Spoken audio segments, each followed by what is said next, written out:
Hello. അപ്പം ഞങ്ങളിത് കുറേ നാൾക്ക് ശേഷം വീണ്ടും കണ്ടുമുട്ടി കേട്ടോ. അപ്പോൾ അതാരാണെന്നായിരിക്കും, ഇതെൻ്റെ കൂട്ടുകാരി സിയാന. +1 +2 ഞങ്ങൾ ഒന്നിച്ച് പഠിച്ചാണ് കേട്ടോ.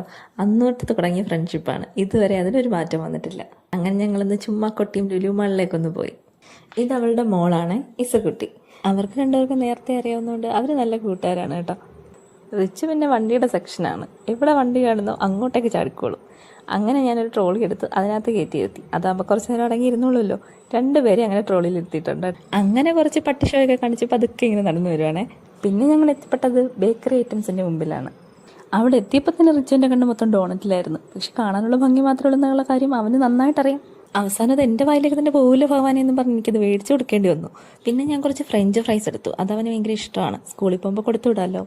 പിന്നെ ഡ്രാഗൺ ഫ്രൂട്ട് എടുത്തു. അതിലെ റെഡാണ് അവന് കുറച്ചുകൂടി ഇഷ്ടം. അങ്ങനെ ഞാൻ അത് തന്നെ തിരഞ്ഞു പിടിച്ചെടുത്തു. അത് കഴിഞ്ഞിട്ട് ഞങ്ങൾ തമ്മിൽ ഒന്ന് പിണങ്ങി. ആളിത് ചരിഞ്ഞു കിടക്കുന്നതിൻ്റെ കാരണം എന്തെന്നല്ലേ? ഇതാണ് അതിൻ്റെ കാരണം. കിറ്റ്കാറ്റിൻ്റെ മിഠായി വേണം, അതും ഈ വലിയ പാക്കറ്റ്. അത് തന്നെ വേണമെന്ന് പറഞ്ഞ് വാശി പിടിച്ചപ്പോൾ ഞാൻ ജസ്റ്റ് ഒന്നെടുത്ത് കയ്യിലേക്ക് കൊടുത്തു. തിരിച്ചത് മേടിച്ച് വെച്ചെൻ്റെ പിണക്കമായിരുന്നു അത്.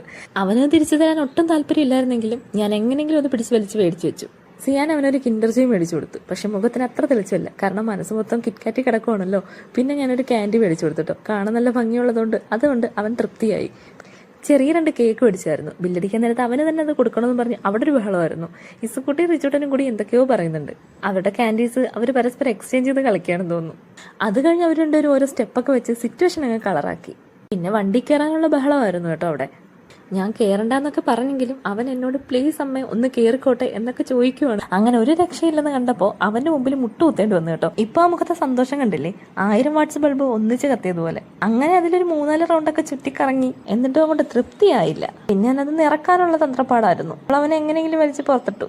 അടുത്ത ഇസുട്ടിയുടെ ഒഴിവായിരുന്നു കേട്ടോ. അവൾക്ക് പിന്നെ വണ്ടിയോട് അത്ര ക്രേസ് ഒന്നും ഇല്ലാത്തതുകൊണ്ട് കുഴപ്പമില്ലായിരുന്നു. പിന്നെ റിമോട്ടിങ് ഞാനങ്ങ് കൺട്രോൾ ചെയ്തോളാം എന്നും പറഞ്ഞ് ആ ചേട്ടന്റെ പുറക്കായിരുന്നു. എന്നിട്ട് ഞങ്ങൾ ഓരോ കോഫിയും ഓരോ പപ്സും ഒക്കെ മേടിച്ച് കഴിച്ചു. പിന്നെ ഞാൻ ഈ കണ്ണ് കാണുന്നത് അത് കല്യാണത്തിന് സദ്യ കഴിച്ചോണ്ടിരിക്കുമ്പോൾ വീഡിയോഗ്രാഫർ വരുമ്പോൾ എങ്ങനെ ഇരിക്കും അതുപോലെ. ഡോണറ്റ് ഇപ്പൊ തന്നെ വേണമെന്ന് പറഞ്ഞ് പൊട്ടിച്ചു കൊടുത്തപ്പോൾ മേടിച്ചപ്പോൾ ഉള്ള ആർത്തിയൊന്നും ഇപ്പൊ കാണുന്നില്ല.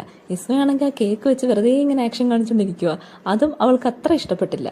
രണ്ടുപേരും അതിങ്ങനെ എന്ത് ചെയ്യണമെന്ന് ആലോചിക്കാൻ വയ്യാതിരുന്ന് അവസാനം ഞങ്ങളുടെ കയ്യിൽ തന്നെ എത്തി. അല്ലെങ്കിൽ അത് അങ്ങനെ സംഭവിക്കുള്ളൂ എന്ന് അറിയാതെ എങ്ങനെയോ കറങ്ങി തിരിഞ്ഞ് ടോയ്സിന്റെ അടുത്ത് വന്നു. ഇത് വലിയൊരു അബദ്ധമായിപ്പോയി. എന്തോ ആകർഷണം ഉള്ളതുപോലെയാണ്. ടോയ്സിന്റെ അടുത്തെത്തിയ പിന്നെ അവിടെ ഒട്ടി നിൽക്കുമായിരുന്നു. പിന്നെ രണ്ടുപേരും ട്രോളിയൊക്കെ തള്ളി ഇങ്ങനെ നടക്കുവാണ്. ഓരോന്നൊക്കെ പറക്കിയെടുക്കാനുള്ള ശ്രമങ്ങളൊക്കെ ഇവിടെ നടക്കുന്നുണ്ട്. ഇനി ഇവിടെ നിൽക്കുന്നത് അത്ര നല്ലതല്ല എന്ന് തോന്നി ആളിനെ പിടിച്ചോണ്ട് പോകാൻ നോക്കിയപ്പോൾ ആളവിടുന്ന് മുങ്ങിക്കളഞ്ഞു. പിന്നെ പൊങ്ങിയത് ഇവിടെയാ. അതും കൊണ്ടേ വീട്ടിൽ പോകുമെന്നും പറഞ്ഞ് അതേ കയറി ഒരു ഇരിപ്പ. നമ്മൾ രണ്ടുപേരും കൂടി ഇതും പൊക്കിക്കൊണ്ട് എങ്ങനെയാ പോവാ? പപ്പയായിട്ട് വരുമ്പോൾ നമുക്ക് മേടിക്കാം എന്നൊക്കെ പറഞ്ഞ് സോപ്പിട്ട് പതുക്കെ ഞാൻ അതിനകത്ത് നിന്ന് ഇറക്കി. ഞാൻ ആ പറഞ്ഞത് അത്ര ഇഷ്ടപ്പെട്ടില്ല. അതിന്റെ സങ്കടമാണ് ഈ കാണുന്നത്. ഒന്നും മിണ്ടാതെ ഇങ്ങനെ ഇരുന്നു. കുറച്ച് സമയം കഴിഞ്ഞപ്പോൾ ആള് ചാർജായി.